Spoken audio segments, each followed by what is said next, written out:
ಯಾವಾಗಲೂ ಈ ಮಕ್ಕಳಿಗೆಲ್ಲ ನೀವು ಹೆಗಲ ಮೇಲೆ ಕೈ ಹಾಕಿ ಅದೊಂದು ಹೀಗೆ ಮಾಡಿ ಎಳೆದು ಬಿಡ್ಲಿಕ್ಕೆ ಕಲಿಸ್ತೀನಿ. ಕೆಲವೊಮ್ಮೆಲ್ಲ ಹೀಗೆ ಮಾಡಿ ಕತ್ತಿ ಬೀಸುದೆಲ್ಲ ಮಾಡ್ತೇನೆ.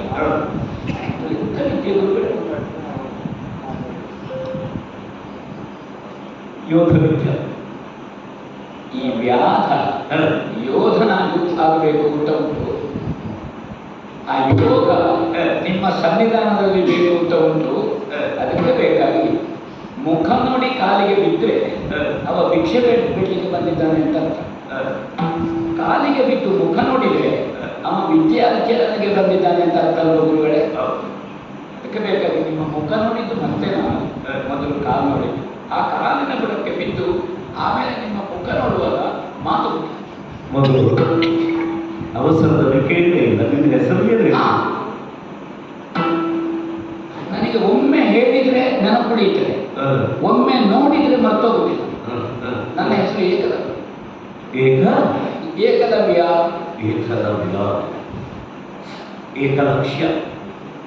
ನವ್ಯ ಅಂದರೆ ಛೇದಿಸುವುದಕ್ಕೆ ಗುರುತಿಸಿದ ಗುರುತು ಒಂದೇ ನಿನಗೆ ಹೆಸರು.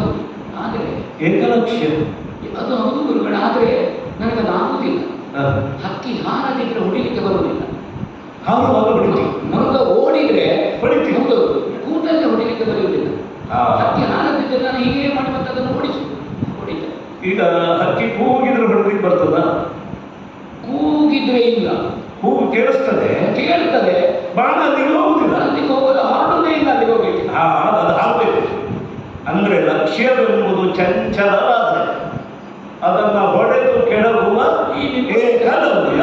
ನಿಮ್ಮೊಟ್ಟಿಗಿರುವ ಮಕ್ಕಳು ಹೌದು ನಿಂತಲ್ಲಿ ನಿಂತದ ಕುಡಿತಾರೆ. ಹೌದು. ನಾನು ಓಡುವುದಕ್ಕೆ ಓಡಿಕೊಂಡೇ ಹೋಗಿ ಹೊಡೆಯುದು.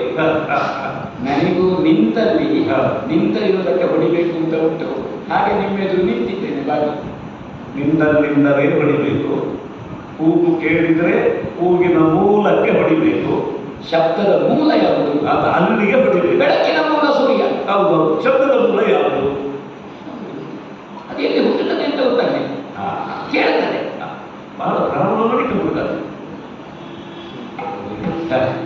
ನೀವು ನನ್ನನ್ನು ಪ್ರತಿಕರಿಸಬೇಕು, ಶಿಷ್ಯರನ್ನಾಗಿ ಸ್ವೀಕರಿಸಬೇಕು. ಏಕಲವ್ಯ ನನಗೆ ವಿದ್ಯೋಪದೇಶ ಮಾಡಬೇಕು ಅಲ್ಲ. ವಿದ್ಯಾರ್ಜನೆ ಅಂತಾದ್ರೆ ನಾನು ತಂಬಿಗೆ ಇರುವಾಗ ಕಾಲೆತ್ತು ವಾಸವಾಗಬಾರದು, ಬಾಲ ಬೀಸುವ ವಾಸವಾಗಬೇಕು ಅಂತ ನೀವು ಕಾಮದೆ. ಏಕಲವ್ಯ ಎಂದು ಹುಡುಗಂಟ ಅಂತ ತಿಳ್ಕೊಂಡಿರೋ ವಿದ್ಯಾಭ್ಯಾಸ ಅಂದರೆ ಅಲ್ಲ, ಅದರ ಗಾಂಭೀರ್ಯ ಅದು ನೀವು ಹೇಳಬೇಕು. ಅಲ್ಲಲ್ಲ, ಹೌದು.